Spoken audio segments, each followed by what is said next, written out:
আসসালামু আলাইকুম। আইনি পরামর্শের নতুন একটি ভিডিওতে আপনাদের সকলকে স্বাগত জানাচ্ছি। হিন্দু আইনে একটি খুব সাধারণ প্রশ্ন হলো, একজন হিন্দু বিধবা নারী তার স্বামীর রেখে যাওয়া সম্পত্তি বিক্রি করতে পারেন কিনা? সাধারণত হিন্দু আইনে একজন বিধবা নারী তার স্বামীর রেখে যাওয়া সম্পত্তিতে আজীবন ভোগ দখলের অধিকার পান। এর মানে হলো তিনি বেঁচে থাকা পর্যন্ত ওই সম্পত্তি আজীবন ভোগ দখল করতে পারবেন, কিন্তু বিক্রি করতে পারবেন না। মৃত্যুর পর তার স্বামীর রেখে যাওয়া ওই সম্পত্তি তার স্বামীর অন্যান্য ওয়ারিসদের কাছে চলে যায়। কিন্তু এর একটি বড় ব্যতিক্রম রয়েছে, তা হলো চরম বাধ্যবাধকতা বা চরম আবশ্যকতা। আজ আমরা মহামান্য সুপ্রিম কোর্টের আপিল বিভাগের একটি রায়ের মাধ্যমে এই বিষয়টি নিয়ে আলোচনা করব। এই মামলাটার রেফারেন্স হলো Nirapad Sardar and others versus Baburam Goyen and others. এই মামলাটি প্রকাশিত হয়েছে ৭৬ টিএলআর এটি পেজ নম্বর 8। ধরুন, রামবাবু নামের একজন ব্যক্তি মারা যাওয়ার পরে তার স্ত্রী গীতা দেবী ওই সম্পত্তির মালিক হলেন।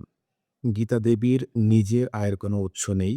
তার নিজের বা তার ছেলে মেয়েদের খাবার সংগ্রহ করতে হবে, ছেলে মেয়েদের লেখাপড়া করাতে হবে, বা তার স্বামীর রেখে যাওয়া কোনো পুরনো ঋণ পরিশোধ করতে হবে। এই যে বাঁচার তাগিদে বা বাধ্য হয়ে টাকার যে আবশ্যকতা, এটাকেই আইনের ভাষায় বলা হয় ইলিগাল নেসেসিটি বা আইনগত আবশ্যকতা। এমন চরম বিপদের সময় গীতা দেবী যদি তার স্বামীর রেখে যাওয়া সম্পত্তি বিক্রি করে দেন এবং তার যে জীবন ধারণ বা লিগাল নেসেসিটি আছে সেটা পূরণ করেন, তাহলে ওই সম্পত্তি বিক্রি করাটা সম্পূর্ণরূপে বৈধ হবে। এই সম্পত্তি বিক্রি হয়ে যাওয়ার পরে রামবাবুর অন্যান্য উত্তরাধিকারীরা এসে ওই সম্পত্তি আর ফেরত চাইতে পারবেন না। এবার চলুক মহামান্য সুপ্রিম কোর্টের এই মামলাটার গল্প শুনি। এটা ১৯৫৬ সালের ঘটনা।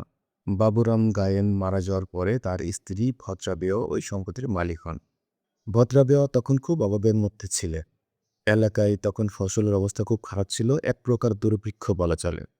পরিবারের খরচ মিটানো এবং মহাজনের ঋণ পরিশোধ করার জন্য তিনি বাধ্য হয়ে নালিশি জমি ২,০০০ টাকার বিনিময়ে রামকৃষ্ণ বাবু নামে একজন ব্যক্তির কাছে ওই সম্পত্তি বিক্রি করে যান। এই ভদ্রাবেওয়া মারা যান ১৯৮৩ সালে। তিনি মারা যাওয়ার আগ পর্যন্ত কোনো সমস্যা হয়নি, কিন্তু তিনি মারা যাওয়ার পরে রামগাইনের অন্যান্য যে ওয়ারিশরা আছে তারা ওই সম্পত্তি দাবি করে ১৯৮৫ সালে এই মামলাটা দায়ের করেন। তাদের দাবি ছিল, ভদ্রাবেওয়া যেহেতু বিধবা ছিল, তার ওই সম্পত্তিতে ভোক্তব্যের অধিকার ছিল, কিন্তু তার বিক্রি করার কোনো অধিকার ছিল না। কাজেই ওই সম্পত্তি তাদেরকে ফেরত দিতে হবে। মামলাটি চলতে চলতে বিচারিক আদালত এবং হাইকোর্ট ঘুরে শেষ পর্যন্ত আপিল বিভাগে এসে পৌঁছায়। মহামান্য আপিল বিভাগ পুরো বিষয়টি গভীরভাবে পর্যালোচনা করেন। মহামান্য আদালত গভীরভাবে দেখেন যে ১৯৫৬ সালে ভদ্রাবেওয়া যখন সম্পত্তিটি বিক্রি করে দেন, তখন তিনি অত্যন্ত অভাবের মধ্যে ছিলেন এবং তার টাকার খুব প্রয়োজন ছিল। তিনি মহাজনের কাছে ঋণী ছিলেন এবং নিজের জীবন ধারণের জন্য ওই সম্পত্তিটি বিক্রি করা ছাড়া তার অন্য কোনো বিকল্প উপায় ছিল না। যারা আদালতে এই মামলাটা দায়ের করেছিলেন, অর্থাৎ রাম গায়েনের অন্যান্য ওয়ারিশরা যারা এই সম্পত্তিটি দাবি করছিলেন, তারা আদালতে এটা প্রমাণ করতে পারেননি যে ভদ্রা বেওয়ার জীবন ধারণের জন্য ওই নালিশি সম্পত্তি ছাড়া আরও অনেক সম্পত্তি ছিল। তাই মহামান্য আপিল বিভাগ চূড়ান্ত রায় ঘোষণা করে যে ভদ্রা বেওয়া অত্যন্ত অভাবের মধ্যে থেকে তার বেঁচে থাকার তাগিদে, অর্থাৎ আইনগত আবশ্যকতা বা চরম বাধ্য হয়ে তিনি ওই সম্পত্তিটি বিক্রি করেছিলেন।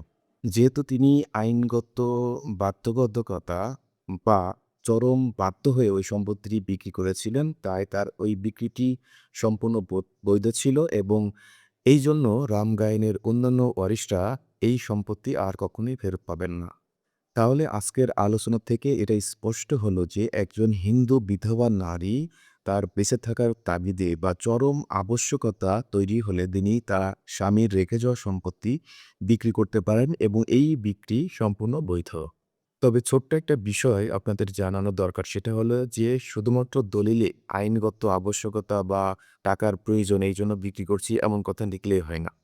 যদি এই সংক্রান্ত কোনো মামলা মোকদ্দমা উদ্ভব হয়, তাহলে এটা অবশ্যই প্রমাণ করতে হয় যে ওই সময় আসলেই যিনি বিক্রি করেছেন তার টাকা খুব দরকার ছিল এবং এই দরকারটা কোনো বিলাসিতার জন্য নয়, বরং তার জীবন ধারণের জন্য এই টাকা দরকার ছিল। এটা তাকে অবশ্যই প্রমাণ করতে হবে। আশা করি বিষয়টি আপনাদের নিকটে একদম পরিষ্কার হয়ে গিয়েছে। যদি ভিডিওটি ভালো লেগে থাকে তাহলে ভিডিওটি দয়া করে শেয়ার করবেন, লাইক করবেন এবং কমেন্টে আপনার মতামত জানাবেন। ধন্যবাদ।